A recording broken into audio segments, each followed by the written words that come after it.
पूरे आप दुनिया में जाइएगा, धम्मपद सबसे अच्छी किताब है उनकी, दर्शन है पूरा इसमें भरा पड़ा है। इसी में लिखा है, क्या लिखा है ध्यान दें, नहीं बेरेनी बेरानी सम्मंती द कुदाचनंग अवेरेन चा सम्मंती ऐस धम्मो सनंतनो। तथागत भगवान बुद्ध कहते हैं वैर से बैर कभी शांत नहीं होता है, बैर को अगर शांत करना है तो मैत्री और करुणा को लाना ही पड़ेगा, ये सनातन धर्म है। इसी पुस्तक में लिखा है यथागारंग दुच्छन्नंग बुद्धि समति विज्जति अभिभावंग तेसंग न भूपसम्मति। तथागत भगवान बुद्ध कहते हैं अगर आप अपना घर बना रहे हैं, छप्पड़ बना रहे हैं, छत बना रहे हैं, अगर उसे सही से नहीं बनाएंगे तो वर्षा का पानी प्रवेश कर ही जाएगा, कोई रोक नहीं सकता है। उसी तरह से ये मेरी काया है, चित्त मन को अच्छा पवित्र बना के नहीं रखेंगे तो इसमें भी कलह कलेश घुस ही जाएंगे, कोई रोक नहीं सकता। इसी बुक में लिखा है, इतनी पवित्र बुक है, ये हमारे घरों में होनी चाहिए और मेरे बच्चे इस किताब को पूरा पढ़ें। पूरा एक एक चैप्टर, इसका एक एक सूत्र पढ़ें हमारे बच्चे। और दिल्ली के लोगों को मैं धन्यवाद देता हूं, महिपाल सिंह महिप को, जिन्होंने इस किताब को पद्य में भी ला के रख दिया।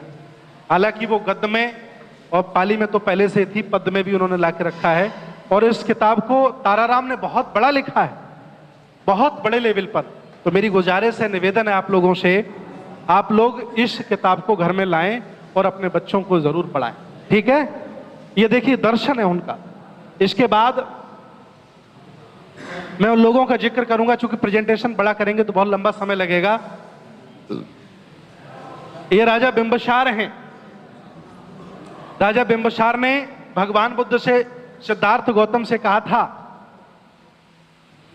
कि अगर आपका मन हो, अगर आपकी इजाजत हो तो आप हमारा आधा राज्य ले लीजिए, घर वापस चले जाइए, या फिर हमारा आधा राज्य ले लीजिए, यहीं पर शासन करिए।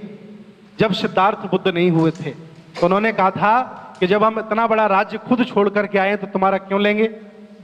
और इन्होंने ये कहा कि जिस काम के लिए हम आए हैं, मुझे दुख की खोज करनी है, दुख का कारण खोजना है, दुख समुदाय का मार्ग मुझे खोजना है, इसके लिए मैं आया हूं। निर्वाण क्या, उसको साक्षात्कार करना है। जब सिद्धार्थ बुद्ध हो गए तब लोगों ने बताया कि वही श्रमण फिर आपके नगर में आए हैं। तो राजा सम्राट बिंबसार जाकर के उनको नतमस्तक हुए, प्रणाम किया कि मुझे भी आप अपनी शरण में ले लें। आप दृढ़ निश्चयी हैं, निश्चय तो बहुत लोग करते हैं संसार में, लेकिन आप दृढ़ निश्चयी हैं। आपने वो कर दिखाया जो वचन दिया था, इसलिए मैं आपकी शरण में आ गया हूं। ध्यान दीजिए, राजा बिंबसार शरण में आए। ये मैं इनकी बात कर रहा था। सविता समाज पूरे देश में रहता है, जानते ना आप लोग। सविता समाज जिनका काम बांट दिया था कि आप बाल बनाओगे, कोई दूसरा काम नहीं है आपका। ये उसी वंश में नाई सेन सविता वंशज विनय धरोपाली, ऐसे शिष्य थे। ये पूरा विनय पिटक लिख डाला इन्होंने, इतना बड़ा विनय पिटक होता है ये। आप समाज में जब जाया करो ना, जब आप समाज में जाया करो तो ये चर्चा किया करो कि भगवान बुद्ध का धर्म हमारा अकेला नहीं है, आपका भी है। आपके महापुरुष आपके खानदान में पैदा हुए, जिन्होंने देखिए कितना बड़ा काम किया जो हम नहीं कर पाए। तो जब ऐसा आप उनसे कहोगे तो वो भी लोग आपके साथ जुड़ जाएंगे। जोड़ना पड़ेगा, नहीं जोड़ना पड़ेगा। देश भारत में हम लोगों को लोगों ने नेता स्वीकार कर लिया है। अगर हम लोग नेतृत्व बना के नहीं रखेंगे, सबको जोड़ के नहीं रखेंगे तो ये बिखर जाएगा। और जब बिखर जाएगा फिर अकेले आप खड़े रह जाओगे, फिर कौन आपको पूछेगा। बात समझ में आई। इसलिए जब आप समाज में जाए तो कहें कि देखिए सविता समाज का कितना बड़ा काम किया, जो आपका वंश है। उनको पता ही नहीं है, वो कभी पढ़ते ही नहीं, कभी जाते नहीं। हालांकि हम भी उनके बीच में कभी जाकर उन्हें बताते नहीं, दोष हमारा भी है। अब आगे चर्चा करें इस तरह की। ध्यान दें, हम लोग यादव वंश को कहते हैं ये अलग है, ऐसा है, वैसा है। आप कहिए उनसे कि जब सिद्धार्थ जी गौतम बुद्ध ध्यान कर रहे थे वृक्ष के नीचे, तो सुजाता नाम की एक कन्या आई, राजकुमारी आई, बेटी आई। उसने वह मन्नत मांगी और उसकी मन्नत पूरी हुई तो जाकर के भगवान बुद्ध को खीर पहली बार उसने खिलाया था। कितना बड़ा इतिहास है कि नहीं है। जब उनके बीच में आप बैठो तो कहो कि देखिए पूरा यादव वंश, मैं बहुजन समाज की बात कर रहा हूं, जिन्हें हम बहुजन समाज कहते हैं, पूरा बताइए उन्हें जाकर के, तो देखिए उनका भी जुड़ाव होगा और वो भी भगवान बुद्ध से जुड़ेंगे। उनकी भी श्रद्धा पैदा होगी, उनके मन में भी श्रद्धा पैदा होगी। आगे क्या है ध्यान दें, आनंद। इनके बारे में तो आप जान ही रहे हैं, भगवान बुद्ध के बहुत करीबी शिष्य थे और जहां भी जाते थे लोग इनके पीछे चल देते थे। चूंकि इतने सुंदर थे ये, लोग कहते थे कि तुम साधु बन क्यों गए, इतने सुंदर हो? तो ये कहते थे कि मैं इसलिए बन गया हूं क्योंकि मुझे दुख से मुझे छुटकारा पाना है, मुझे निर्वाण पाना है। तब लोगों को समझाते थे और जब लोग नहीं समझ पाते थे तो वो बुद्ध के पास लेकर के आते थे। ये आनंद फिर है। आगे ध्यान दें, सारीपुत्र मौगदल्यायन, हम लोग भगवान बुद्ध बाबा साहब का कार्यक्रम करते हैं और उस कार्यक्रम में शुरुआत से और अंत तक ब्राह्मण की बुराई करते हैं। ऐसा है कि नहीं है? मैं पूरे देश में यही देख रहा हूं। उनको बताओ कि सारीपुत्र और मौगदल्यायन दोनों ब्राह्मण समाज के लोग थे और इतने ज्यादा ये प्रज्ञावान थे, इतने ज्यादा गुणी ज्ञानी थे कि भगवान बुद्ध के दर्शन को कोई समझ ही नहीं पाया। इन्होंने ही सबसे पहले समझा और पूरे आजीवन जब तक इनके शरीर में जान रही, ये लोग धम्म का प्रचार करते रहे और ये दोनों सेनापति कहलाए। सेनापति कहलाना बड़ी बात है कि नहीं है? धम्म सेनापति सारीपुत्र मौगदल्यायन, कितना बड़ा योगदान है इनका। इस तरह से हम ब्राह्मण समाज को भी जोड़ सकते हैं। ठीक है, आगे ध्यान दें, अंगुलीमाल की कहानी आप पढ़ते ही हैं, किस तरह से भगवान बुद्ध ने हृदय परिवर्तन किया। भगवान बुद्ध की जगह अगर कोई दूसरा भगवान होता ना तो तलवार से हत्या कर देता ही नहीं कर देता। लेकिन भगवान बुद्ध ने कहा नहीं, मुझे तलवार नहीं चलानी, अस्त्र नहीं चलाना है, करुणा से, दया से, शील से। तथागत भगवान बुद्ध ने अंगुलीमाल को अपनी शरण में ले लिया था। राजा महाराजा आश्चर्यचकित हो गए कि हो कैसे गया ये बड़ी बात होती है मैत्री में। कभी आप मैत्री दुश्मन से करके देखिएगा। जो दुश्मन आपसे बहुत नफरत करता हो और उससे आप प्यार करिए, उससे आप मैत्री करिए, करुणा उस पर दिखाइए, तो उसका भी हृदय एक बार फिसल जाता है। ध्यान दीजिएगा। आगे ये पाटाचारा है, ये पाटाचारा, ये जो है क्या नाम, पाटाचारा, इनका बच्चा है, खत्म हो जाता। भगवान बुद्ध उसको बहुत मतलब मनाते हैं, समझाते हैं, तब जाकर के वो मानती है। आगे ध्यान दें, ये प्रथम उपदेश दिया भगवान बुद्ध ने सारनाथ में। ये 5 हैं, बप्प, अश्वजित, महानाम, कौंडन्य और एक कौन है डॉक्टर साहब? बप्प, अश्वजित, महानाम, कौंडन्य और एक और है, नाम नहीं याद आ रहा है। ये सारनाथ में पहला उपदेश दिया था। इसके बाद ध्यान दें, इसके बाद हम सम्राट अशोक की तरफ चलते हैं। बड़े चंडाशोक थे ये। इन्होंने देखिए अपनी जमीन को बढ़ाना, राजा जमीन को कैसे बढ़ाते थे? अत्याचार करके। यह बहुत ज्यादा वो कह सकते योद्धा हुआ करते थे, दूसरे को हरा करके, दूसरे को मार करके जमीन बढ़ाते थे, क्षेत्र बढ़ाते थे। ये पहले ऐसे ही थे। जब इन्होंने कलिंग पर अपनी सेना की चढ़ाई कर दी तो वहां कोई आदमी बचा ही नहीं, सारे मारे गए। जब इन्होंने वहां के बहुत सारे लोगों को मार डाला तो भिक्षु भंते जी ने कहा कि ये बताओ राजन, जब सारे लोग तुमने मारे ही डाले, अब आप शासन किस पर करोगे? ध्यान देना, जब सारे लोग आपने मारे ही डाले, अब शासन किस पर करोगे? बिलखते बच्चों पर, विधवा महिलाओं पर, या टूटे फूटे घरों पर। शासन तो उस पर किया जाता ना जहां हरा भरा हो, जहां समृद्धशाली हो, वहां शासन होता है। और जहां उजाड़ हो, जहां पानी जमीन में ना हो, जहां कंकड़ी कंकड़ पड़े हो, वहां शासन कोई करेगा? क्यों भाई? तो उन्होंने समझाया, कहा कि यह हत्या का काम बहुत बुरा है, लेकिन उन्होंने एक वचन दिया कि हम क्षेत्र बढ़ाने के लिए हत्याएं नहीं करेंगे, लेकिन जो मेरा क्षेत्र जो हमने अपना बना रखा है, अगर उस क्षेत्र में कोई आक्रमण करेगा तो हम उसका पुरजोर विरोध करेंगे। और उसी दिन से बात मान करके भिक्षु की सम्राट अशोक भी भगवान बुद्ध के अनुयायी बन गए। इन्होंने भी श्रमण संस्कृति को समझा, इन्होंने भी विपස්සना को समझा और इतना समझा, कुएं बाबरे बनवाए, 84 लिखा है, देखिए 84,000 स्तूप बनवाए। लिखा है कि नहीं लिखा है? इतने स्तूप बनवाए। और एक सबसे बड़ा काम किया कि दूसरा कोई ये सम्राट अशोक अब तक नहीं हो पा रहा है कि अपने बेटा और बेटी को ये कहा कि मैंने इतना बड़ा शासन करके देख लिया, मेरा चित्त और मन प्रसन्न नहीं रहता है। अगर तुम्हारा मन हो और मेरी इजाजत है, तुम दोनों के दोनों भिक्षु बन जाओ और जाओ देश के बाहर निकल जाओ, इस धम्म का प्रचार करो। तभी संघमित्रा ने और भिक्षु महेंद्र ने, दोनों ने चीवर पहना और श्रीलंका में धम्म का प्रचार करने चले गए। मैं श्रीलंका में जाता हूं तो वहां उनकी देवता की तरह पूजा होती है कि नहीं होती है? आप कभी जाइए श्रीलंका, अनुराधपुर जाइए, कोलंबो से बगल में ही है अनुराधपुर, वहां देखिएगा इनकी देवताओं की तरह पूजा होती है, इनके बेटों की। धम्म का प्रचार लेके चले गए। बहुत बड़ी बात, त्याग की बात है ना। आजकल कोई माँ बाप ऐसा कर पाता कि नहीं कर पाता? बहुत कम है। एक मेरे माँ बाप भी जिन्होंने हमसे कहा कि चलो करो, धम्म का कार्य अच्छा है तो मैं देखो कर रहा हूँ। आप लोग भी इस कार्य को करिए। अगर कोई ऐसा बच्चा है आपके घर में तो उसको भिक्षु बनाइए और धम्म के लिए समर्पित करिए और उसे पढ़ा लिखा करके तैयार करिए। पूरे देश में इस श्रमण संस्कृति का, इस मिशन का प्रचार करेगा, बहुत बड़ा काम करेगा। इनका नाम आपने सुना होगा, इतिहास पढ़िएगा। कनिष्क, ये लोग लुटेरे थे। ये प्रतिहार गुर्जर वंश के हैं। जब गुर्जर समाज में आप बैठे तो आप कुछ मत कहें, ये कहें कि भैया कनिष्क आपके राजा, और आप आए थे यहां लूटने के लिए, लेकिन भगवान बुद्ध का धर्म आपको इतना अच्छा लग गया और ये कसम खा ली कि जब तक हम मरेंगे नहीं तब तक धम्म का काम करेंगे और धम्म का प्रचार करेंगे। पूरे देश में प्रचार किया कनिष्का ने।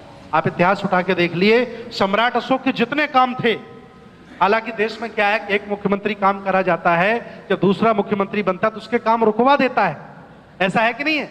एक प्रधानमंत्री जिस काम की योजना चलाता है, पैसा भेजता है, दूसरा तो उस काम को रुकवा देता है, क्योंकि उसके मन में ईर्ष्या द्वेष भरी पड़ी है, बहुत ज्यादा जलन रहती है। लेकिन इनके मन में ऐसा नहीं था और उस सम्राट अशोक के उस काम को उन्होंने आगे बढ़ाया, बहुत आगे तक धम्म का प्रचार करके ले गए। आगे फिर क्या हुआ, ध्यान दें। जब आप जाट समाज में जाएं, जाट समाज तो आप जान ही रहे हैं ना, आसपास बहुत रहते हैं, उनके बीच में जाएं तब उन्हें ये कहें आप कि हर्षवर्धन जाट बरादरी के थे, ये बहुजनों की बात कर रहा हूं, और उनसे ये कहें कि इन्होंने भगवान बुद्ध का इतना बड़ा प्रचार किया। इतिहास उठा के देख लीजिए, आप इंटरनेट में विकिपीडिया पे डालिएगा, इनके 20 पेज निकलेंगे, इतना बड़ा इन्होंने काम किया। जाट समाज के थे, आप उनको भी अपने साथ इस तरह से जोड़ सकते हैं और कहिएगा देखिए इतने बड़े राजा जब बुद्ध के अनुयायी थे, श्रमण संस्कृति के मानने वाले थे, आप कहां, आप भी आइए, इधर मानिए, अपनाइए, आपका धर्म है ये, ठीक है ना। आगे पाल वंश का इतिहास पढ़ा होगा आप लोगों ने, कभी इतिहास उठा के देखिएगा। 750 ईस्वी से 1174 ईस्वी तक बहुत बड़ा शासन किया। 14 राजा हुए और पहले ही राजा ने क्या बनवाया, नालंदा। नालंदा का नाम सुना है आपने? नालंदा यूनिवर्सिटी जहां पूरे एशिया के लोग पढ़ने आते थे। दूसरा राजा हुआ, उसने विक्रमशिला बनवा दिया।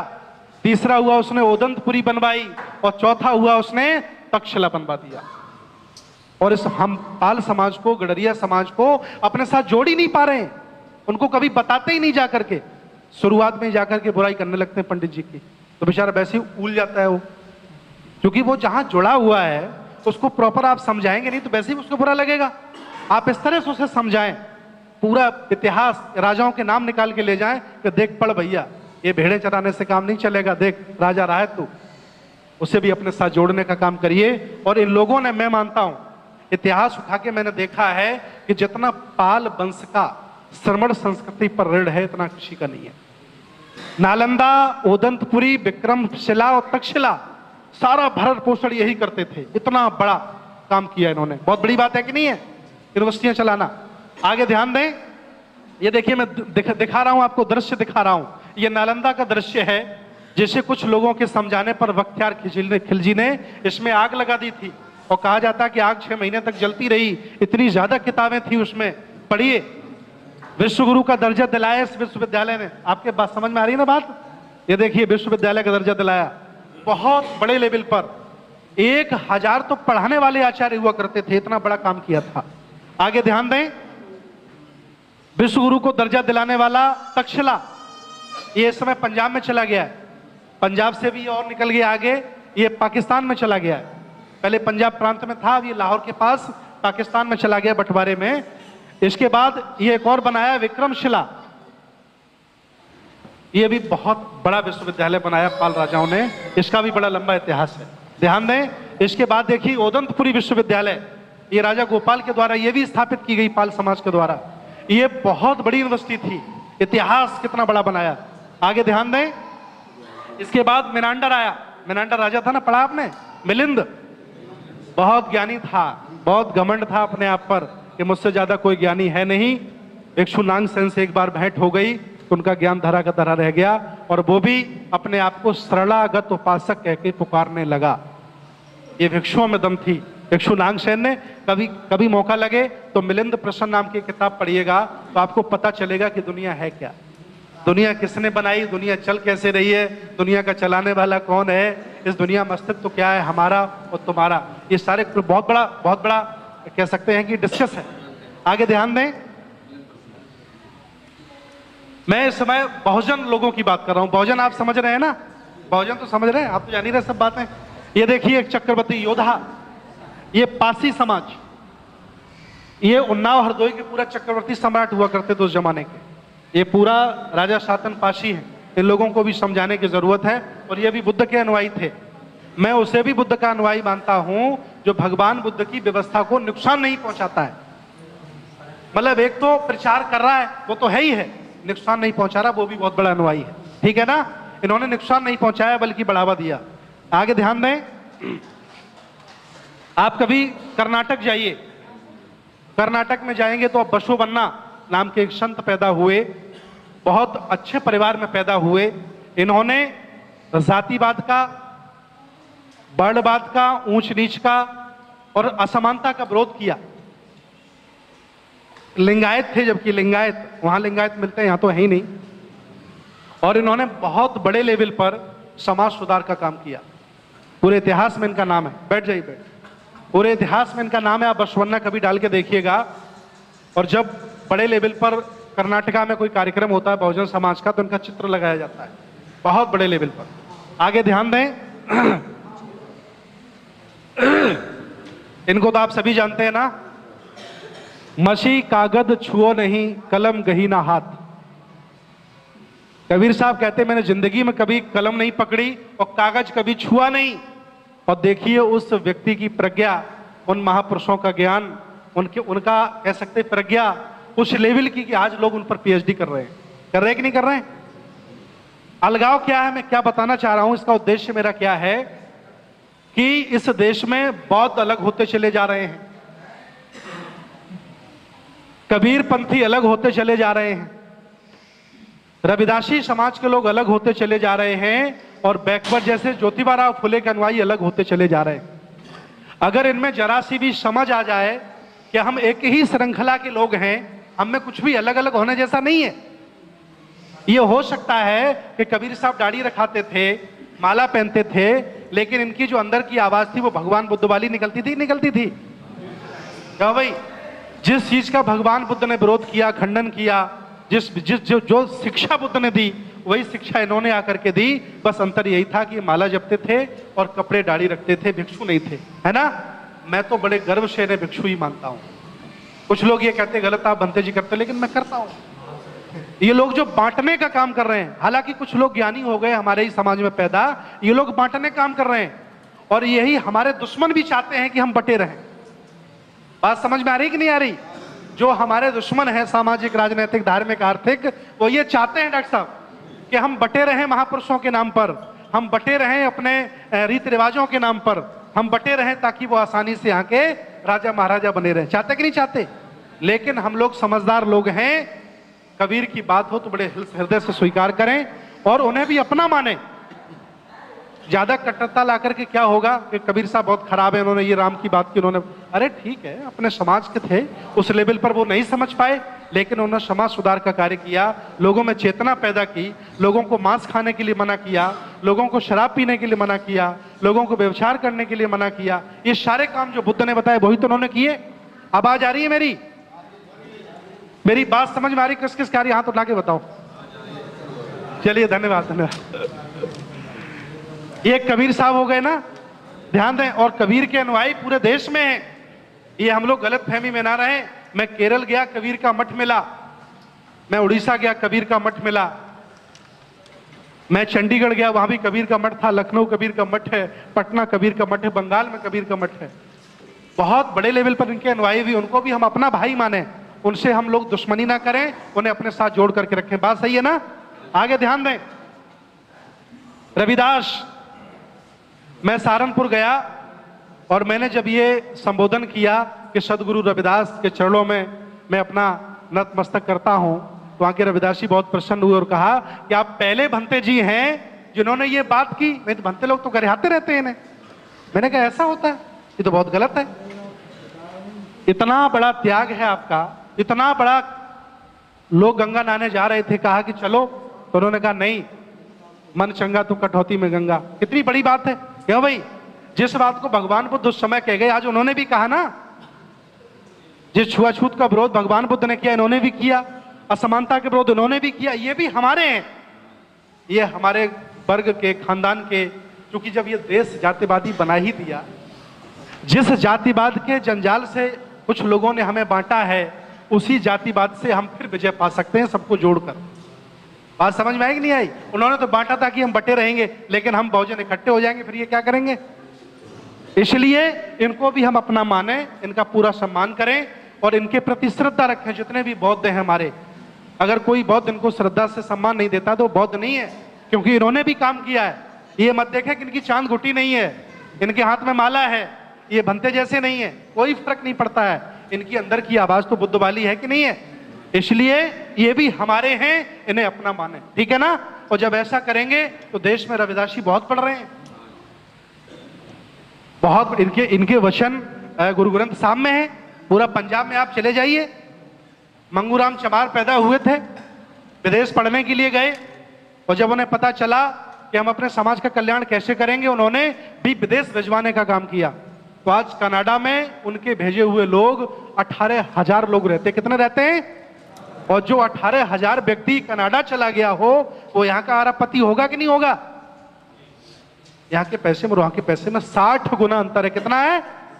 60 गुना। वो लोग यहाँ आते हैं और 10-20 करोड़ लगा करके बढ़िया कबीर मठ बने, किसी में पानी निकलेगा नहीं, प्यास में मर जाओगे, इसलिए सारे मिलकर के गड्ढा खोद लो, पानी भी मिल जाएगा और आनंद भी आ जाएगा। ये काम करना पड़ेगा हम लोगों को, अलग अलग बटने से कुछ होने वाला नहीं है। चोखा मेला को पढ़ा, ये महार समाज में पैदा हुए, जिसमें बाबा साहब पैदा हुए थे, और इन्होंने इतना बड़ा काम किया, इतना बड़ा काम किया, समाज को जगाया। समाज जो मांस कच्चा खाता, वो सड़ा हुआ खाता था, रोक लगाई। जो लोग पूरे दिन ध्यान करते बैठते थे, उन्होंने कहा कि ध्यान पूरे दिन करोगे तो तुम्हारी अर्थव्यवस्था खराब हो जाएगी। लोगों ने इनकी बात को माना। इन्होंने छुआछूत का विरोध किया। उस समय नारी का वो जो होता था, कह सकते हैं कि जब पति मर जाता है तो उसको भी जलना पड़ता था या उसका अपमान होता था, उसका इन्होंने विरोध किया। तो ये भी हमारी श्रृंखला के व्यक्ति हैं कि नहीं? इनका भी हम सम्मान करें। ये बहुजन समाज में पैदा हुए हैं। ध्यान दें, दादू को कभी पढ़ा है आपने? पढ़िए इनको। इन्होंने भी कहा कि जब तक इस संसार में असमानता बनी रहेगी, आइए आ जाइए, आगे आ जाइए, जब तक इस संसार में असमानता बनी रहेगी तब तक यहां हम इसे अच्छा राष्ट्र नहीं कह सकते। इससे बड़ा सेंटेंस और क्या हो सकता, बताइए आप। असमानता के खिलाफ इन्होंने भी बिगुल बूझा। लेकिन हम लोग इनकी इज्जत इसलिए नहीं करते हैं क्योंकि ये सफेद कपड़े पहनते, माला जपते। छोड़ो माला को, मेरी बात करते हैं ना, मेरे हैं, बहुजन हैं। आगे ध्यान दें, गुरु घासीदास को कभी आपने पढ़ा? ये भी बहुजन समाज में पैदा हुए, अपने गुरु हैं। इन्होंने भी समाज को जगाने के लिए, चेताने के लिए, शिक्षा के लिए बहुत बड़ा आंदोलन किया और लोगों को इकट्ठा करके ये गांव जाते थे और लोगों से कहते थे कि अंधविश्वास पाखंड में पड़े रहोगे। उस समय सूर्य की पूजा चरम सीमा पर थी। इन्होंने कहा कि सूर्य तुम्हारा पानी पी लेगा? तो लोगों ने कहा क्यों नहीं पी लेगा, हमारे बाबा पिलाते आए, दादा पिलाते आए। तब इन्होंने कहा कि मैं जा रहा हूं छत पर, मैं खड़ा हो जाऊंगा, छत पर आप नीचे से पानी पिलाना, अगर मैं पी लूंगा तो मानता हूं तुम्हारा सूरज भी पी लेगा। इस तरह से ये आंदोलन किया इन्होंने और लोगों को जगाने का काम किया। ये हमारे महापुरुष हैं, श्रमण संस्कृति और बहुजन के नायक हैं। इनके बारे में हम लोग पढ़ें। इतनी बड़ी श्रृंखला है जिनके पास ना तो संत हैं ना महापुरुष हैं, वो आंदोलन चला रहे हैं सफल, और हमारे पास संतों की कमी नहीं, महापुरुषों की कमी नहीं, आंदोलन विफल। दुर्भाग्य है कि नहीं है? क्योंकि अलग अलग कौमों में हम बटे हैं, अलग अलग उसमें व्यवस्थाओं में बटे हैं। हमें एक होना पड़ेगा, बहुजन समाज को एक होना पड़ेगा। ध्यान दें, दुर्बलनाथ जी को पढ़िए आप, कभी इनके बारे में किताब उठा के देखिए, कौन थे ये। पूरी जिंदगी भर ये समाज को जगाने और चेताने पे लगे रहे और सील, सदाचार, समता, करुणा की बात ये लोगों में बीच में पहुंचाते थे और लोगों को सुबह जल्दी जगने के लिए कहते थे कि भले ही तुम एक बार जग करके पुनः सो जाओ, लेकिन 4 बजे जग करके अपना निवृत्त क्रिया करिए और व्यायाम करिए। ये रात दिन लोगों को समझाते थे। ये हमारे श्रृंखला के लोग हैं। ध्यान दें, कभी गए हो तमिलनाडु तो ये चित्र आपको लगा मिला होगा, इनका नाम है बेमना। ये इतने बड़े राइटर हुए, मैं मानता हूं कि जितने राइटर हुए हैं इस देश में, स्वतंत्र भारत में, मेरा मानना है कि उन्होंने इनसे कम से कम आधा चुराया होगा, तब कविताएं और गीत लिखे होंगे। ये इतने बड़े राइटर अपने समाज, बहुजन समाज में पैदा हुए तमिलनाडु में। बेमना बहुत बड़े कवि है। नेट पर डालिए, कभी कभी किताबें खरीदिए, वर्ड फेल लगता है यहाँ पर, नोट करते जाइए। अगर किसी को ज्यादा नॉलेज है तो आप नोट करते जाइए, सारी चीजें हर जगह नहीं मिलेंगी आपको, बड़ा संघर्ष किया है हमने।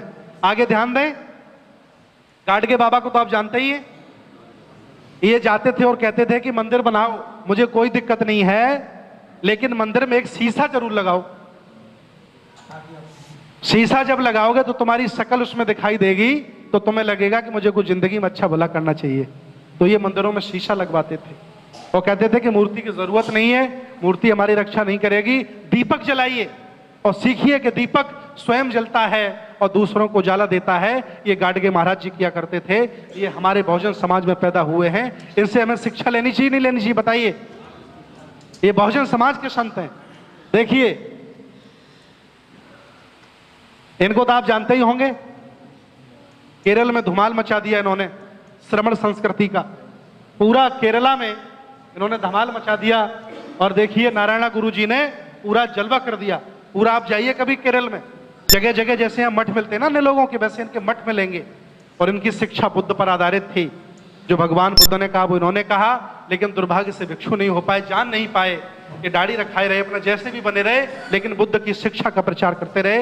ये भी हमारे बहुजन नायक हैं, ये भी बहुजन समाज के व्यक्ति, इनकी इज्जत होनी चाहिए, इनका सम्मान होना चाहिए। और इन्होंने क्या किया ये पढ़ो। इनका भी ग्रुप आजकल अलग जा रहा है, अलग अलग भाग रहा है। वो भी कह रहे हैं कि हम इस समाज के हैं, हमारा संगठन अलग है। अरे भाई, अलग अलग कुछ नहीं होगा, सब इकट्ठे हो जाओ। ध्यान दें, कभी इनके बारे में पढ़ा है? कभी आप लोग कन्याकुमारी जाइए और देखना, विवेकानंद का जो मंदिर बना है समुद्र में, उसके बगल में इनकी स्टैचू लगी। मैं देख के आया हूं। ये तिरुवल्लुवर हैं।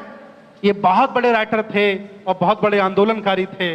बहुजन आंदोलन को उन्होंने बहुत आगे बढ़ाया, इतना आगे बढ़ाया कि वहां के लोग, मैं कह दूं, जनेऊ छुपा के रख लेते थे जब रास्ते में निकलते थे। इतना बड़ा आंदोलन उन्होंने चलाया ये, और बहुत बड़े लेवल पर उन्होंने काम किया। कवि भी थे, समाज सुधारक भी थे, और बुद्ध की जो विचारधारा उसका प्रचार करते थे। ध्यान दें, इनको तो आप जानते ही हैं, इनके बारे में भी पढ़ा है, क्योंकि मूवमेंट में, पार्टी के कार्यक्रमों में इनकी बड़ी चर्चा होती रहती है, इसलिए आप लोगों को पता है। बहुत बड़ा इतिहास बनाया इन्होंने। हालांकि राजनेता थे और इन्होंने चुनाव जीता, चुनाव जीतकर अपनी अलग पार्टी बनाई। आज भी इनकी पार्टी चल रही है। पार्टी विचारधाराओं से थोड़ा भटक रही, लेकिन फिर भी रनअप कर रही है। और पूरा समाज इनका इकट्ठा है और पूरा आंदोलन चलाया इन्होंने। सच्ची रामायण लिखी, कभी मौका लगे तो बाहर बिक रही है, खरीद के पढ़ लेना।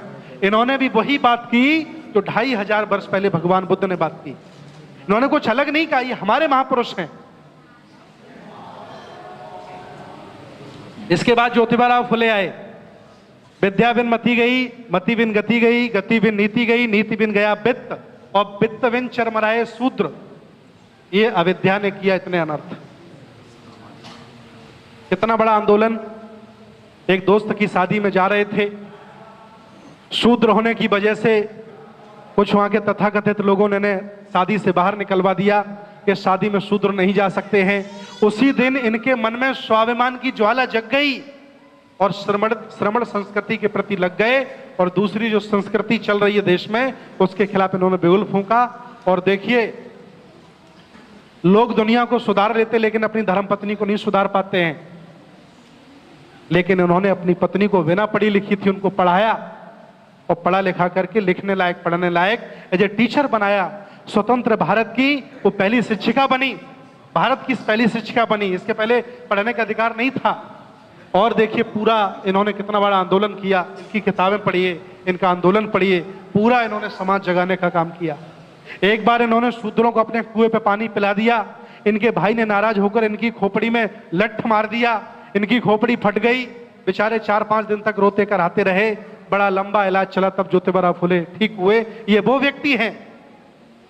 भाई से कहा कि भाई, तू अज्ञान है, इसलिए तू ऐसा कर रहा है। अगर तुझे भी ज्ञान होता, तू पानी के लिए कभी किसी को मना नहीं करता। इतना बड़ा आंदोलन उन्होंने चलाया और बहुत नाम है इनका, ठीक है ना। ये भी बहुजन समाज में पैदा हुए। ध्यान दें, भारत की प्रथम पहली अध्यापिका, इनके बारे में तो आप जानते हैं, जब ये पढ़ाने जाती थी लोग गंदा फेंक देते थे, इसलिए कि ये नारी को नहीं करना चाहिए, नारी का काम है घर में खाना बनाए, संतान उत्पन्न करे, नारी का यही काम था, यहाँ की व्यवस्था ने ये बना रखा था। इन्होंने उसके खिलाफ बिगुल फूंका, पढ़ी और बच्चों को पढ़ाया, और वो भी शूद्रों को पढ़ाने का काम किया। देखिए इनका इतिहास बन गया पूरा, ठीक है ना। इनके नाम पर इंटर कॉलेज भी चलता है ग्रेटर नोएडा में, ध्यान दें। बिरसा मुंडा, बहुत बड़ा आंदोलन है इनका, बहुत बड़ा आंदोलन है। आप पढ़िएगा कभी, गोरिल्ला का युद्ध लड़ा इन्होंने, अंग्रेजों के विरुद्ध इन्होंने मोर्चा खोला, और पूरा झारखंड, छत्तीसगढ़, कभी आप जाए मध्य प्रदेश, कभी आप जाए महाराष्ट्र, तो ये पूरा एरिया जो है ना नक्सल बेल्ट, वहां पर बहुत मुंडा पाए जाते हैं। मुंडा समाज के लोग मुख्यमंत्री भी वहां बनते हैं। कभी आप जाइए, ये बहुजन समाज के व्यक्ति हैं, ये भी लोगों के बीच जाकर के शिक्षा की बात करते थे, संस्कारों की बात करते थे, और संगति की बात करते थे, ज्ञान की बात करते थे, और ये कहते थे समानता जरूरी है, असमानता का विरोध करो। ये भी बहुजन संस्कृति के व्यक्ति थे, ध्यान दें। इनके बारे में पढ़ा है आप लोगों ने, इनका भी जन्म बहुजन समाज में हुआ। पूरे परिवार की डेथ हो जाती है। तत्कालीन अंग्रेजों ने यह समझा कि ये रानी हमसे क्या युद्ध लड़ेगी, इनके पास क्या है लड़ने के लिए, लेकिन उन्होंने स्वयं तलवार उठाई और अंग्रेजों से लड़ाई लड़ी और उस किले को फतेह होने नहीं दिया। और जब लगा इन्हें कि ये अंग्रेज मेरे शरीर को छू लेंगे, तो इन्होंने अपनी ही तलवार से अपना वध कर लिया और ये शहीद हो गई। ये भी बहुजन समाज में पैदा हुई। लोधी समाज जानते हैं ना, लोधी राजपूत बहुत हैं, उमा भारती की जी की जाती है, कल्याण सिंह की जाती है, हमारे चेयरमैन साहब बैठे हैं, लोधी समाज का पूरा देश में नेतृत्व कर रहे हैं। पूरे देश में जितना IAS, PCS, जजेस, डॉक्टर, इंजीनियर, नेता, अभिनेता, व्यापारी, सन्यासी, मास्टर पूरे देश में रहता है, उससे पूरे लोधी समाज का नेतृत्व हमारे चेयरमैन सर करते हैं। के लिए ताली बजा दीजिए एक बार। और आज इन्होंने ये जगह भी हमें प्रोवाइड कराई कि आप बंते जी इस कार्यक्रम को करिए, बहुजन समाज का कार्यक्रम है, तो ये पूरा नेतृत्व करते हैं। इनको हम अलग ना करें, इनको भी अपने साथ जोड़ें, ये बहुजन समाज की बात है, ध्यान दें। इसके बाद झलकारी बाई आई, इनके बारे में भी आप लोगों ने पढ़ा है। ये भी हमारी हैं, किसी और की नहीं है। जितने महापुरुष हमारे खानदान ने, हमारे वंश ने, बहुजन समाज ने पैदा किए, उतने किसी नहीं किए, क्योंकि त्याग, मेहनत हम ही लोगों के अंदर कूट कूट के भरा पड़ा है, इसलिए संत बहुत ज्यादा जन्म यहाँ लेते हैं। तो देखिए इनका बहुत बड़ा त्याग था। और इसके बाद अहिल्याबाई होलकर, इनकी भी कहानी कुछ ऐसी है, बहुत इतिहास का काम किया इन्होंने। ये पूरा होलकर समाज, जैसे पाल और बघेल लिखते हैं ना, पूरा बहाल और बघेल कितना पूरे देश में रहता है, उन लोगों को हम ऐसे जोड़ सकते हैं, और जोड़ करके पूरा हम सब लोग जोड़ करके एक आंदोलन बहुत बड़े लेवल पर उनको इस मिशन से जोड़ सकते हैं, और इस श्रमण संस्कृति से जोड़ सकते हैं, उनको भी ये बताकर। जल्दी कर रहा हूं क्योंकि बहुत समय लग जाएगा। भीमा भोई, इनके बारे में पढ़िए, ये बहुजन समाज में पैदा हुई, ये साध्वी थी। जैसे मीरा साध्वी की चर्चा होती है, कभी भीमा भोई की चर्चा नहीं होती, क्योंकि इन्होंने कहा था कि हम असमानता के खिलाफ जिंदगी में लड़ते रहेंगे, छुआछूत हम नहीं मानेंगे, जातिवाद हम नहीं मानेंगे। जब चारों वर्णों को काटने पर खून एक सा निकलता है, तो ये जाति हम मानसिकता को मानते हैं, ना कि कोई किसी की बनाई हुई है। इसका ये विरोध करती थी, साध्वी थी बहुत बड़ी। इनका बहुत बड़ा नाम, इतिहास पढ़ के देखिए इनका। ये बहुजन समाज में पैदा हुई। इसके बाद ये बहुत बड़ा समाज रहता है, आप इनको जानते हैं, ये पूरा देश में ये समाज रहता है। कुर्मी समाज, पटेल समाज, छत्रपति साहू जी महाराज, इन्होंने सबसे पहले 50% पिछड़ों को आरक्षण दिया। बहुत बड़ा आंदोलन था कि नहीं था? बहुत बड़ी बात है। और सिर्फ इसलिए क्योंकि इन्हें एक ब्राह्मण तालाब में नहला रहा था और उस व्यक्ति ने नहाया नहीं, दूसरे ब्राह्मण की चुगली करने पर कहा कि आपने नहाया क्यों नहीं, तो उसने ये कह दिया कि शूद्र को नहलाने के लिए नहाने की क्या जरूरत है। क्या कहा? शूद्र को नहलाने के लिए ब्राह्मण को नहाने की क्या जरूरत है, ब्राह्मण तो वैसे ही पवित्र होता है। तो उन्होंने कहा अब लोग तुम्हारी ब्राह्मणी निकालते हैं। इन्होंने आरक्षण कर दिया अपनी सरकार में 50% पिछड़ों का, और पिछड़े उसी दिन से जिंदा होने शुरू हो गए और आंदोलन का आगाज कर दिया। इनके बारे में चर्चा करिए, ध्यान दें। कभी नाम इनका सुना हो आप लोगों ने? महाराज सयाजीराव गायकवाड़। इन्हें लगा कि बाबा साहब पढ़ने में मेधावी हैं, अगर इनको हम प्रमोट करेंगे, इनको अगर हम छात्रवृत्ति देते हैं, तो डॉक्टर BR अम्बेडकर बहुत बड़ा नाम कर सकते हैं। और इन्होंने अपने राज्य से छात्रवृत्ति दी तब जब बाबा साहब जाके विदेश पढ़ने गए, इतना बड़ा इनका योगदान है कि नहीं? योगदान कितनी बड़ी बात है। जब आप ग्रो कर रहे हो उस समय कोई सहारा आपको मिल जाए तो बहुत बड़ा बात है कि नहीं है? जब आप सफल हो जाए तो माला डालने तो बहुत लोग चले आते हैं, लेकिन जब आप परेशान हो उस समय कोई सहारा आपको दे दे, वो इतिहास होता है, बहुत बड़ी बात होती है। इनके नाम पर देखिए हमारी टिकट भी चली, मैं टिकट इसलिए निकाल के रखा है कि टिकट भी इंडिया ने चलाई इनके नाम पर, बहुत बड़ा काम किया इन्होंने। इनका जन्म श्रीलंका में हुआ, अनागारिक धम्मपाल इनका नाम है। ईसाई परिवार में ये पैदा हुए और इन्हें भगवान बुद्ध का धम्म अच्छा लगा, बौद्ध भिक्षु बन गए और इन्होंने कसम खा ली कि मैं देश भारत में जाऊंगा और वहां धम्म का प्रचार करूंगा। यहां जब आए तो एक भी तीर्थ स्थल खुदा हुआ पड़ा था, कहीं भेड़ें चल रही थी, कहीं बकरी चल रही थी, कहीं भैंसे चल रहे थे।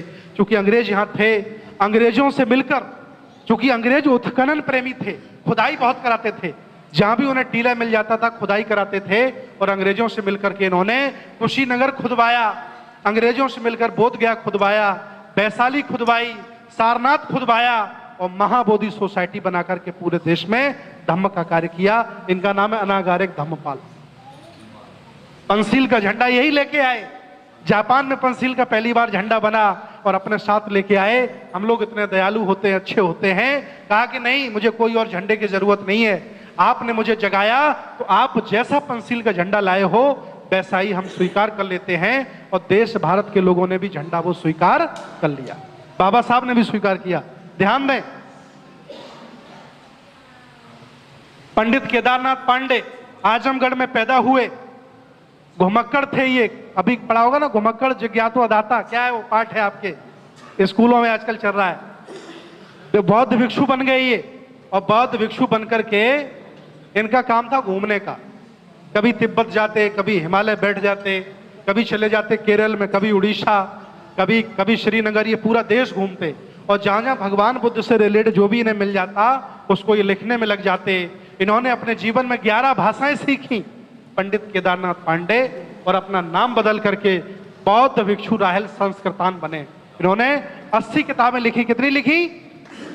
80 किताबें लिखी। बहुत बड़े सम्मान की बात है। ये भी ब्राह्मण समाज में पैदा हुए, लेकिन उन्होंने कहा नहीं तुम्हारा सिस्टम अच्छा नहीं है, तुम्हारा सिस्टम अच्छा नहीं है, मुझे तुम्हारे सिस्टम में नहीं रहना है, मुझे श्रमण संस्कृति में जाना है, जहाँ समानता है, इक्वलिटी है, जहाँ प्यार है, भाईचारा है, वहां आ गए और भिक्षु बनकर के पूरा तिब्बत से किताबें लेकर के आए। नालंदा में किताबें जो जल गई थी, हमारे पास साहित्य नहीं था, इन्होंने जन कहाँ से साहित्य इकट्ठा किया और पूरा साहित्य मैं पूरा देश भारत कर दिया। बहुत बड़ा इनका त्याग है, सम्मान की बात है। राहुल संस्कृतैन,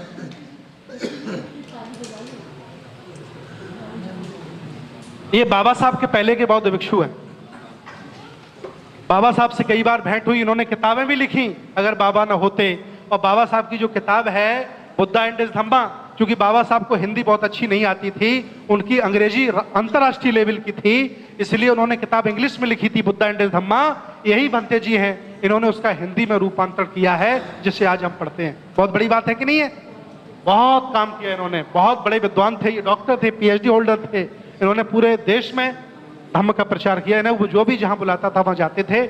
ये भी भले ही व्यक्ति कहीं भी पैदा हो जाए, अगर बुद्ध के लिए काम कर रहा है, श्रमण संस्कृति के लिए काम कर रहा है, तो मेरा व्यक्ति है और उसका हमें सम्मान करना चाहिए। ये दृश्य कहां का है? बाबा साहब दीक्षा ले रहे हैं और उस दिन बाबा साहब ने सफेद वस्त्र पहने थे और बगल में सविता जी थी, माई सविता, और दोनों लोगों ने दीक्षा ली, कई धर्मों का अध्ययन किया। इन्हें लगा कि कोई और अच्छा नहीं है हमारे और हमारे समाज के लिए, बहुजन समाज के लिए, तो वही इन्होंने धर्म परिवर्तन नहीं किया। लोग जो गलत फहमी फैला रहे हैं समाज में, उनको आप समझाने का प्रयास करिए। बाबा साहब ने धर्म परिवर्तन नहीं किया, बाबा साहब ने घर वापसी की। क्या किया? ये तो हमारे पुरखों का धर्म है, भगवान बुद्ध का धर्म तो हमारे पुरखों का, हमारे समाज का धर्म है। अगर हम भूल गए थे और फिर हमने पुनः उसको अपना लिया, धारण कर लिया, तो ये धर्म परिवर्तन नहीं होता है। ये बाबा साहब ने धम्म में घर वापसी की। बहुत बड़ी बात है कि नहीं है? ध्यान दीजिए, इसके बाद भी बहुत लोग आए। बाबा साहब ने भारत का संविधान लिखा, और संविधान की अगर आप ये पढ़ लोगे ना उद्देशिका, तो मैं दावे के साथ कहते हैं आप किसी जाति को, किसी धर्म को कभी जिंदगी में आप गाली नहीं देंगे। क्योंकि बाबा साहब ने कहा था कि ये देश भारत पंथ निरपेक्ष नहीं है, ये धर्म निरपेक्ष है, सेकुलर है, और यहां सभी जाति के लोग, सभी धर्म के लोग मान सम्मान से रह सकते हैं। अगर उन पर कोई भी अंगुली उठाएगा तो आईपीएस के अंदर जेल में जाएगा। ये बाबा साहब ने तो बनाया था। और हम लोगों को मौका मिल जाता तो धर्म को गरियाने लगते हैं, किसी जाति के ही पीछे पड़ जाते हैं। कोई नहीं मिला तो पंडित जी के ही पीछे पड़ गए हाथ धो करके। बाबा साहब ने मना किया है। पढ़िए आप क्या लिखा है। विचार, अभिव्यक्ति, विश्वास, धर्म और उपासना की स्वतंत्रता लिखा कि नहीं लिखा। जब मुझे वो तकलीफ नहीं पहुंचा रहे हैं तो हमें भी अधिकार नहीं बनता कि हम किसी को आरोपित करें, उनकी आलोचना करें। ये बाबा साहब ने अपने संविधान में लिखा और ऐसा संविधान दे दिया कि हमें ये पीले कपड़े पहनने का अधिकार हो गया। नहीं, हमको भी नहीं पहनने देते कपड़े, कहते बाबा जी उतारो तुम शूद्र हो। ठीक है, ध्यान दो। माता रमाई, इनका बहुत बड़ा योगदान है। ये बहुत बड़ी सत्य घटना है कि दुनिया में जितने भी सफल व्यक्तित्व हुए हैं उनके पीछे उनकी पत्नियों का बहुत बड़ा योगदान होता है। आज दिन तक इतिहास उठा के देख लेना, बाबा साहब के किसी भी निर्णय पर माता रमाई ने ये नहीं कहा कि तुम ऐसा नहीं कर पाओगे। और आजकल की पत्नियां मालूम है, तुम करके दिखाओ तो बता देना, और तुम करोगे तो हम रोक और लगाएंगे। पंगा लेती नहीं लेती हैं? बताओ ऐसे पति क्या कर लेंगे। जिंदगी में किसी भी निर्णय पर रोक नहीं लगाई। और जब इनका बेटा खत्म हो गया ना, जिसका राजरत्न नाम रखा था, इन्होंने कहा, इनके मन में पीड़ा जागी कि राजरत्न नाम रखा, आगे चल के ये राजा बनेगा, खत्म हो गया। इन्होंने तार तक नहीं भेजा कि बाबा साहब को अगर हम तार भेज देंगे तो बाबा साहब को दुख होगा, उनका पढ़ाई में मन नहीं लगेगा, है ना, वो कॉन्फ्रेंस में बढ़िया बोल नहीं पाएंगे, राउंड टेबल पे टकरा नहीं पाएंगे, उससे क्या नाम कह सकते, गांधी जी से बहस नहीं कर पाएंगे। इन्होंने तार तक नहीं भेजे। इतना बड़ा त्याग। जिनके बेटे मर जाएं, घर में रोटी ना हो ना, घर में सब्जी भी ना हो, तो आजकल की माताएं जीने नहीं देती है ना। तो ऐसी माताएं भी घरों में जरूरी है, जैसी रमाई। माता रमाई की बदौलत ही बाबा साहब इतने बड़े सितारे बन पाए, नहीं तो नहीं बन पाते। ये बहुत बड़ी सत्य बात है, क्योंकि किसी भी काम में इन्होंने रोड़ा नहीं अटकाया, टांग नहीं अड़ाई। बस कन्फर्म है ना, ध्यान दें। इनके बारे में कोई जानता नहीं है, मैंने इतिहास से खोजा है, इतिहासकार जानते हैं। धर्मानंद कौशाम्बी जी बहुत बड़े लेवल पर उन्होंने धर्म का कार्य किया। इन्होंने भगवान बुद्ध के लिए बहुत सारी किताबें लिखी, इस श्रमण संस्कृति के लिए बहुत सारा योगदान इन्होंने दिया। आगे ध्यान दें, इनको आप जानते हैं, जोगेंद्र नाथ मंडल, पाकिस्तान का संविधान लिखने वाले। बाबा साहब 3 बार चुनाव लड़े, तीनों बार शिरकत मिली कांग्रेसियों की वजह से। तब इन्होंने अपना क्षेत्र छोड़ा और बाबा साहब को पश्चिम बंगाल से लड़ाया था, नहीं लड़ाया था, याद है कि नहीं आपको। तब बाबा साहब चुनकर के सांसद हुए, तभी जाकर के वो प्रारूप समिति के अध्यक्ष हो सके, और तभी जाकर के वो कानून मंत्री बने और लेबर मिनिस्टर बने देश भारत के। मालूम है कि नहीं मालूम है। लेकिन इनका त्याग हम कभी याद नहीं करते। आज मंडल समाज जो है, मैं पश्चिम बंगाल में जाता हूं, कलकत्ता में जाता हूं, और मैं गोवा में जाता हूं, और मैं कह सकता हूं कि मैं आंध्रा में जाता हूं, वहां का मंडल समाज अपने आप को अलग मान रहा है। मैंने बताया, मैंने कहा सब लोग श्रमण संस्कृति के लोग हैं, एक दूसरे का सहयोग करने वाले लोग हैं, और आपको भी कभी मौका लगे तो इनका जिक्र करिएगा, कभी इनकी चर्चा करिएगा, क्योंकि इनका बाबा साहब के लिए बहुत बड़ा त्याग था कि नहीं था। पाकिस्तान का संविधान बना डाला, हालांकि पहले पश्चिम बंगाल एक ही था, अलग अलग हो गया, और पूरा बहुत बड़ा काम किया। बहुत बड़े विद्वान व्यक्ति थे ये, फॉर्मर मिनिस्टर भी रहे और लॉ और लेबर मिनिस्टर भी रहे पाकिस्तान के, बांग्लादेश के नाम बांग्लादेश। और ध्यान दें, हमें अपना काम करते रहना चाहिए, वहां भी जहां इसकी कद्र ना हो। भले ही ये बनिया समाज में पैदा हुए, लेकिन समाजवाद की स्थापना की। इनके मन में जातिवाद के खिलाफ, असमानता के खिलाफ बिगुल बूझने की क्षमता थी। मैं इन्हें भी अपना व्यक्ति मानता हूं। लोगों ने अपने अपने महापुरुषों को बांट रखा, ये गलत बात है।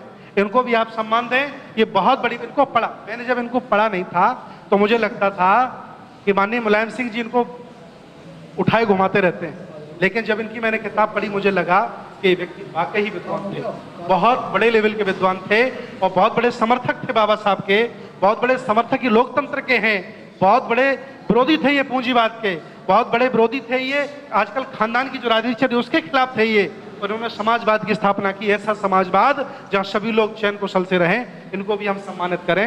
ये नहीं कि महापुरुष वो अपने उसमें मानते तो ये उन्हीं के हो गए, ऐसा हम लोग ना करें। और जब ऐसा हम उनके लिए करेंगे तो लोग मेरे लिए भी करेंगे कि बाबा साहब तो नहीं के, हम क्यों माने? क्यों भाई? सबको मानना चाहिए, सबको जोड़ के रखना चाहिए। ध्यान दें, इनके बारे में आप पढ़ें। खोबरागड़े बामसेब के संस्थापक बाबा साहब मतलब मानेवर साहब के सहयोगी खोबरागड़े, इनका भी बहुत बड़ा योगदान है और इनको राजा भाऊ कहते हैं महाराष्ट्र में। ये दोनों लोगों ने मिलकर के जुड़ करके बामसेब का बहुत बड़ा काम किया था। आगे ध्यान दें, इनको आप सुनते होंगे, लोग इनको बहुत गरिहाते हैं, इनको बहुत गरिहाते कि नहीं गरिहाते हैं, लेकिन कभी इनको सुनना, कभी इनको पढ़ना। 90% ये भगवान बुद्ध की बात करते हैं, 10% दूसरे की बात। ये भी श्रमण संस्कृति के व्यक्ति हैं, ये भी हमारे महापुरुष हैं, इनकी हम इज्जत करें, इनके सारे लोगों को हम जोड़ें। इनका जो अलग ग्रुप चलता है ना आजकल, उनको भी अपने साथ जोड़ने का काम करें तो हमें बहुत अच्छा रहेगा। आप कहीं भी चले जाइए, ओशो सन्यासी, ओशो शिविर, ओशो ध्यान शिविर जगह जगह लगे रहते हैं। उनको मुझे एक दिन बुलाया तो मैंने कहा ओशो तो बौद्ध भिक्षु थे एक तरह के। कि कैसे बौद्ध भिक्षु थे? मैंने कहा 90% जो भगवान बुद्ध की बात कर रहा है वो बौद्धिस्ट क्यों नहीं होगा? तुम्हारा कैसे हो गया? तो इनको भी हम अपने साथ से जोड़ने का काम करें। जिस तरह से हमारे महापुरुषों को वो लोग कब्जा लेते हैं, वैसे ही हम रियल में अपना लें, कब्जाने की जरूरत नहीं है। आगे ध्यान दें, इन्होंने कबीर साहब का पूरे देश में प्रचार किया है। अभिलाष साहब, इन्होंने 200 किताबें लिखी। कितनी किताबें? कभी एक किताब लिख के दिखाना, तब देखना कितना कठिन काम होता है किताबें लिखना। बहुत बड़े ज्ञानी थे, इन्होंने भी शरीर अपना त्याग दिया है। ये बहुत बड़े ज्ञानी थे, इन्होंने इस संस्कृति के लिए बहुत बड़ा काम किया है। इनका नाम सुना है आपने? भारत लेनिन जगदेव प्रसाद। एक जनसभा ये कर रहे थे और जनसभा में ये कह रहे थे कि पूंजीवादी नहीं चलेगी, जातिवाद नहीं चलेगा, धन धरती पर कब्जा तुम कैसे करोगे, मेरी है, संख्या मेरी है, 90 हम 10 तुम, ये नारे लगा रहे थे। तभी तत्कालीन कांग्रेस की सरकार ने इन्हें मंच से खिंचवाकर और गाड़ी से खिंचवाया था, और जब इन्हें प्यास लगी तो एक सिपाही ने इनके मुंह में मूता था। इतना बड़ा इनके साथ अन्याय हुआ था और इन्होंने पूरे ओबीसी समाज को जगाने का बिहार में काम किया था। इनकी आज भी अलग जग रही है।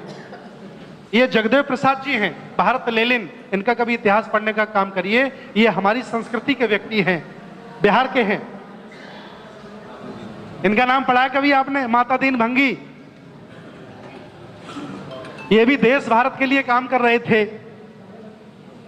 देश भारत के लिए जो सैनिक काम कर रहे थे, तो उन लोगों ने इनका छुआ हुआ खाना खाने से मना कर दिया। तो इन्होंने ये कहा कि जब तुम मेरा छुआ खाना नहीं खा सकते तो मैं भारत के लिए काम क्यों करूंगा? भाई भारत तुम्हारा भी, भारत हमारा भी है। तुम भी गोली खाओगे, मैं भी गोली खा रहा हूं, और मैं भंगी हूं तो तुम मेरा खाना नहीं खाओगे। तुम भी कष्ट झेल रहे अंग्रेजों के खिलाफ, मैं भी झेल रहा हूं, और हम दोनों सैनिक हैं। तो इन्होंने बिगुल फूंक दिया और ये कहा कि अब हम ये सेना को त्याग रहे हैं, हम युद्ध नहीं करेंगे। तब जाकर के फिर वहां भेदभाव बंद हुआ। अंग्रेजों को पता चला कि यहाँ बड़ा भेदभाव होता है, दोनों सैनिक मेरे और एक दूसरे के साथ बैठते नहीं है, एक दूसरे के खाना शेयर नहीं करते हैं। तो इन्होंने पहला आंदोलन 1857 की क्रांति की नींव रखी, पहला आंदोलन किया अंग्रेजों के खिलाफ। उदा देवी, इनके बारे में आप पढ़े हो कभी, लखनऊ में, ये भी बहुजन समाज में पैदा हुई और इतनी ज्यादा इनके अंदर स्वामी भक्ति थी, अंग्रेजों ने आक्रमण कर दिया इनके स्वामी पर, और ये पेड़ के ऊपर चढ़ जाती हैं और इन्होंने 35-50 अंग्रेजों के सर काट डाले। तब जाकर के अपनी खुद की हत्या कर ली और अपने मालिक को स्वच्छ बचाने का काम किया। ये भी बहुजन समाज में पैदा हुई हैं। ऐसा नहीं कि नारियां हमारे अच्छी पैदा नहीं हुई जिन्होंने काम नहीं किया, बहुत हुई, लेकिन कभी इतिहास को हमने खगालने का काम नहीं किया। ध्यान दें, ये जाट थे ना, जाट। इन्होंने जब आंदोलन करना शुरू कर दिया अंग्रेजों के खिलाफ, तो एक व्यक्ति ने इन्हें समझाया कि भगवान के भरोसे रहे, सब कुछ ठीक हो जाएगा। तो इस देश भारत के महान नास्तिक व्यक्ति ने, इन्हें हम नास्तिक कहते हैं, इनका इतिहास पढ़ेंगे आप ना, इनकी किताबें तो आपको खुद लगेगा कि भगत सिंह से बड़ा कोई नास्तिक नहीं होता। इन्होंने कहा कि अगर कोई होता मेरी रक्षा करने वाला रखवाला, तो ये देश भारत गुलाम क्यों हो जाता, और 4 ही अंग्रेज मुझ पर शासन क्यों कर रहे हैं, मुझे खुद ही कुछ करना पड़ेगा। और इन्होंने अपने आप को नास्तिक घोषित करते हुए इतिहास बना दिया। ठीक है ना? ये भी जाट समाज से, इनको भी जोड़िए। ये शहीद उधम सिंह हैं, इनको भी जोड़ने का काम करिए। अशफाकुल्ला खां, बहुत सारे मुस्लिम भी हमारे बीच में बहुजन समाज के हैं जिन्होंने बहुत अच्छा काम किया है। इसके बाद ये यादव समाज के व्यक्ति कानपुर में पैदा हुए जिनका नाम है ललई सिंह यादव। इन्होंने सच्ची रामायण की हिंदी में लिखा, जो सच्ची रामायण इंग्लिश में थी इन्होंने हिंदी में की, और पूरा कानपुर, झांसी, महोबा, हमीरपुर, लखनऊ, उन्नाव, पूरी उस एरिया में, कन्नौज, इन्होंने भगवान बुद्ध का प्रचार करने का काम किया और अशोका प्रेस लगा करके पूरे देश को अखबार देने का काम किया। ये यादव समाज के थे ललई सिंह यादव, बहुत बड़ा काम, ठीक है ना। रामस्वरूप वर्मा एमपी भी रहे, अर्जक संघ बनाया, इन्होंने बहुत बड़ा काम किया। आज मैं देख रहा हूं पूरे देश में अर्जक संघ के अनुयायी और उनके मानने वाले पाए जाते हैं, मैं पूरे देश में देख रहा हूं। ये भी भगवान बुद्ध की संस्कृति के व्यक्ति हैं, इनको अलग ना करें, इनको भी अपने साथ जोड़ने का काम करें। इसके बीच हमारे बाद आए मान्यवर कांसीराम साहब, इनको तो जानते हैं आप लोग। मैंने सम्राट अशोक के भारत का सपना देखा है, आपने इस काम को करने में मेरी मदद करनी है। और इन्होंने साइकिल उठाई और घर से निकल लिए और लिया महापुरुषों का सारा मान्यवर और बाबा साहब का विजन लेकर के निकल पड़े। और कितनी बड़ी मेहनत, इतने दिन बीत गए, आज भी दूसरा कोई व्यक्ति ऐसा नहीं हो पाया कि साइकिल लेके इस तरह से काम करने वाला लग जाता है कोई क्या। इस लेवल पर इन्होंने काम किया और इतना बड़ा आंदोलन खड़ा कर दिया, इतना बड़ा आंदोलन खड़ा कर दिया कि जिन लोगों को लोग अपने बराबर बैठालते नहीं थे उनके लोग पैर छूने लगे, वो मुख्यमंत्री बन गए और उनका मान सम्मान होने लगा। इन्होंने ही कर डाला, इतना बड़ा इतिहास बना दिया बहुजनों का।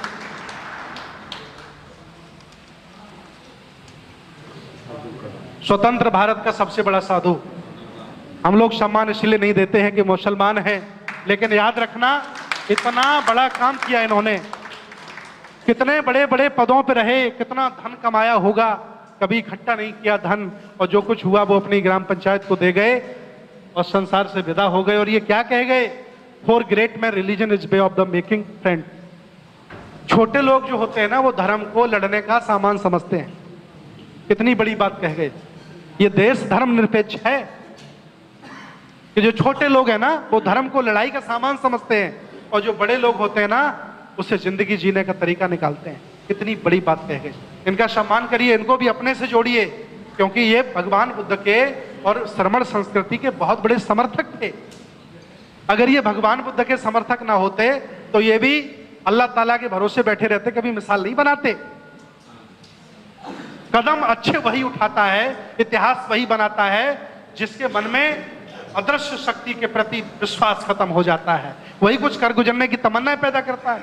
जिसे यही विश्वास है कि सब ऊपर वाला कर ही देगा तो तुम काहे के करोगे, क्यों भाई, इसलिए ध्यान रखें। एशियन गोयंका जी बर्मा देश में पैदा हुए, इनके गुरुजी ने बताया कि तुम्हारी माइग्रेन ठीक हो जाएगी अगर तुम ध्यान साधना करने लगो। और ये ध्यान साधना करने लगे। बहुत बड़े व्यापारी थे, मेवाड़ी थे ये राजस्थान के, कई फैक्ट्रियां इनकी चलती थी, सारी बंद की इन्होंने और लग गए धम्म प्रचार में और विपश्यना की विद्या को पूरे देश में नहीं बल्कि विदेश तक पहुंचाने का काम किया। ये भी हमारे श्रमण संस्कृति के बहुत बड़े संत हैं, हमारे महापुरुष हैं, इनका भी हम सम्मान करें। हालांकि आप हमारे बीच में नहीं रहे और आपने इतना सुंदर पैगोड़ा बनाया। कभी आप मुंबई जाएं तो जूही तो आप सब जाते हैं, इंडिया गेट भी देखने जाते हैं, लोखंड वाला भी जाते हैं, आप जाकर के वहाँ फिल्मी स्टाइल में वो भी सब देखने जाते, मकान बने हैं। लेकिन कभी आप वहाँ जाएं तो आप पैगोड़ा भी देखने जाएं जिसका प्रतिभा देवी सिंह पाटिल ने उसका उद्घाटन किया था, जिसमें 10,000 लोग बैठ करके ध्यान कर सकते हैं। उसमें एक भी पिलर नहीं लगा, ऐसा ही ना डॉक्टर साहब, एक भी पिलर नहीं है। जाने कहां से लोग आए बनाने वाले, 10,000 लोग बैठ सकते हैं, पिलर नहीं है। इतना बड़ा काम किया, ठीक है ना। जी जी जी, मुद्रा राक्षस, इनका नाम सुना, ये मुसलमान समाज में पैदा हुए, लेकिन उन्होंने सारी जिंदगी यहाँ के दलितों की, यहाँ के पिछड़ों की दुर्दशा को लिखने का काम किया। अभी इनकी डेथ हो गई है, आजकल हमारे बीच में नहीं है, पर निवृत्त हो गए हैं। मुद्रा राक्षस जी, इनकी इतनी किताब, इनका साहित्य पढ़िया, मेरे रोंगटे खड़े हो जाते जब इनकी पढ़ता हूँ कि वो बेचारी दुखारिन शूद्र क्या करेगी, वो बेचारा भंगी, मतलब गांव का पूरा वर्णन ये करते हैं और कहते हैं उसका क्या दोष था, उसने ऐसा कौन सा गुनाह कर दिया कि उसके साथ अत्याचार हो रहा है। मुसलमान थे और पूरा इन्होंने बहुजनों के प्रति आंदोलन किया, इतिहास लिखे। विनीत विक्रम बौद्ध, ये भी कुर्मी समाज के थे। ये अपनी आधी जिंदगी में भगवान बुद्ध के अनुयायी हो गए और इन्होंने एक ऐसी किताब लिखी, बहुत बड़ी किताब, जो हम कह सकते हैं कि बौद्धों के लिए वो रामायण साबित हो रही है। बहुत बड़े लेवल पर उस किताब का वितरण किया जा रहा है। इनका भी आजकल देहांत हो गया कि हैं, ये भी हमारे समाज में पैदा हुए। ये काम, ये इतना बड़ा काम कोई पंडित जी नहीं कर गए। इन्हें लगा कि मुझे करना चाहिए, रास्ता मेरी कोई और बनाने नहीं आएगा। इन्होंने छेनी और हथौड़े से पूरा पहाड़ खोद दिया। ये भी देखिए कितना बड़ा काम कर गए।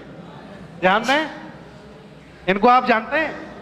मैं ऐसे लोगों का जिक्र कर रहा हूं जो बुद्ध के लिए काम करके गए हैं, श्रमण संस्कृति के लिए। ये सोनेलाल पटेल हैं, अनुप्रिया पटेल के पिताजी हैं। मान्यवर साहब के साथ रहते थे। ये कैडराइज व्यक्ति थे। ये अयोध्या में इन्होंने भगवान बुद्ध का धर्म स्वीकार किया था और ये हमारे बीच में नहीं। इन्होंने बहुत काम किया। आप चले जाना पूरब में, जितने भी पटेल समाज के लोग हैं उनसे आप नमो बुद्धाय करना, तो दूसरा उत्तर नमो बुद्धाय का ही आएगा, क्योंकि ये सिखा के चले गए। इन्होंने बहुत बड़ा काम किया, मानवर साहब के साथी थे। इनको तो आप जानते ही हैं पूरे विश्व में। लेकिन इनका एक दर्द मैं बता दूं। एक बार स्पीच ये कर रहे थे, दलाई लामा जी हमारे सबसे बड़े गुरु हैं, हम सबके गुरु हैं। और ये क्या कह रहे थे, ध्यान दें, कि मेरे पास धर्म है, दर्शन है, संस्कार हैं, लेकिन मैं सत्ता से विहीन हूं। क्या कहा इन्होंने? मैं सत्ता से विहीन हूं। आइए, मैं सत्ता से विहीन हूं। बताइए, इतने बड़े धर्म गुरु हैं, उनको भी ये लगता है कि सत्ता होनी चाहिए, वो भी मेरी सत्ता होनी चाहिए। सत्ता से विहीन उन्होंने अपने आप को बताया। आगे ध्यान दें, कर्मापा उनके साथ काम कर रहे हैं। इनको तो आप जानते ही हैं। इनको इसलिए, ये श्रमण संस्कृति की सबसे बड़ी नायिका इसलिए हैं कि इनको मौका मिला तो रमाबाई नगर बनाया, महामाया नगर बनाया, संत कबीर नगर बनाया, ज्योतिबा फुले नगर बनाया, प्रबुद्ध नगर बनाया, कांसीराम नगर बनाया, अंबेडकर नगर, भीम नगर, पंसील नगर और गौतम बुद्ध नगर इन्होंने ही बनाया। श्रमण संस्कृति का काम किया। और क्या किया इन्होंने?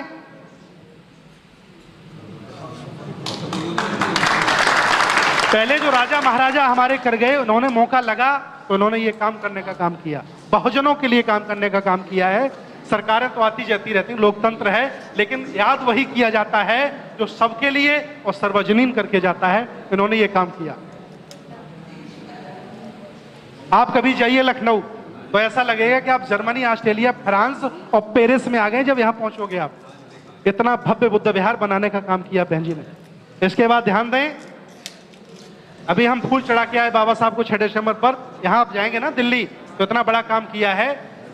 ये लोग नहीं रहेंगे, ये तय है, मानव शरीर है, नहीं रहेंगे, लेकिन जब तक ये बना रहेगा तब तक ये लोग कभी मरने वाले। ऐसा काम हमें भी करना चाहिए। अगर जीवन में मौका मिले तो ऐसा काम हमें भी करना चाहिए। और ध्यान दें, इंटरनेशनल बुद्धा सर्किट आपने देखा कितना बड़ा बनाने का काम किया, इतिहास बना दिया। ये भिक्षु हैं हमारे, इनका नाम है थिक नाथन। इनके पास 11 यूनिवर्सिटियां हैं। वियतनाम में इनका जन्म हुआ। सभी देशों में इनका बुद्धिज्म के प्रचार प्रसार के लिए काम है। और इतने बड़े चूंकि इनकी व्यवस्था है, इनके पास खुद के अपने 4 चार्टर्ड प्लेन हैं, खुद के इनके पास 3 अपने हवाई जहाज हैं, और ये पूरे विश्व में काम करते हैं। इनका नाम है भंते थिक नाथन। जहां जहां चरण पड़े गौतम के, इन्हीं की लिखी हुई किताब है, आप कभी लेकर के पढ़िएगा, बहुत बड़े लेवल पर। ये थाई माता है, ये प्रोफेशनल ब्यूटी पार्लर हुआ करती थी, ब्यूटिशियन हुआ करती थी। तो ये चेहरे को साफ करती थी। एक बार भंते जी मिले और कहा कि माता, तुम चेहरों को साफ करती हो, लेकिन जो अंदर से गंदे हैं उनको कैसे साफ करोगी? तो उन्होंने कहा कि भंते जी तुम ही बताओ। तो भंते जी ने कहा कि बैठ जाओ। तो ब्यूटी पार्लर में ही भंते जी बैठ गए और इनको ध्यान करा डाला और ये ध्यान में डूब गई। 1 घंटे बाद इन्होंने आंखें खोली और कहा कि आज से ऊपर की सफाई करना बंद, अब अंदर की सफाई शुरू। और उसी दिन से ये बौद्ध भिक्षुणी बन गई और आज पूरे विश्व में ऐसी कोई जगह नहीं जहां इनका धम्म का कार्य नहीं चल रहा है। अंग्रेज इंग्लैंड में पैदा हुए, संरक्षित इनका नाम है, और ये भिक्षु हो गए। ये समय त्रैलोक्य बौद्ध महासभा TBMC के नाम से पूरे देश में धम्म का कार्य कर रहे हैं। मैं बता दूं आपको, विराटपुर बहुत दिनों पहले बांग्लादेश से हमारे रोंगिया लोग आए थे, और बर्मा के लोगों ने, जैसे हमने तिब्बतियों को शरण दी है, तिब्बती मेरे देश में रिफ्यूजी है कि नहीं है, इस समय जगह जगह उनकी मार्केट लगी होगी, हम लोग कपड़े खरीदते हैं, उसी तरह से रोंगिए बर्मा में रिफ्यूजी बन के गए थे, लेकिन वो IISA के टच में आ गए, गलत लोगों के टच में आ गए, और उन्होंने वहां गलत एक्टिविटीज करनी शुरू कर दी, स्थानीय लोगों से आंदोलन करना शुरू कर दिया, मारकाट शुरू करनी कर दी। और फिर जब सहा नहीं गया, तब बर्मा के बौद्धों ने कहा कि अब तुम्हें अब इस देश में नहीं रहना, तुम चाहे जाओ। और इन भंते जी ने नेतृत्व किया। जितने रोंगी आतंकवादी थे वो तो भागे, साथ में बेचारे गरीब लोग भी परेशान हुए। आपको तो पता ही है, अभी नई घटना है, इन्होंने नेतृत्व किया था बहुत बड़े लेवल पर। ये सुबूति जी हैं, इस समय पूरे देश में अंग्रेज हैं, इंग्लैंड में रहते, बहुत बड़े लेवल पर काम कर रहे हैं, और मैं आपके बीच में खड़ा हूं। अब तक 6,000 गांव का मैं भ्रमण कर चुका हूं, और जहां भी मुझे मौका मिलेगा, अभी हम काफी लंबा जिएंगे, अगर कुछ दुर्घटना नहीं होगी तो हम, मेरा विश्वास है कि देश में कोई ऐसी जगह नहीं छोड़ेंगे जहां हम जाएंगे नहीं, और जहां जाकर के धम्म का प्रचार नहीं करेंगे। तो ये मेरा प्रेजेंटेशन था। उद्देश्य मेरा एक था, संदेश मेरा एक है छोटा सा, कि हम लोग महापुरुषों को बांट रहे हैं। हम अलग अलग गैंग बना करके अपने अपने आप को चमकाने में लगे हैं। ये काम नहीं हो सकता।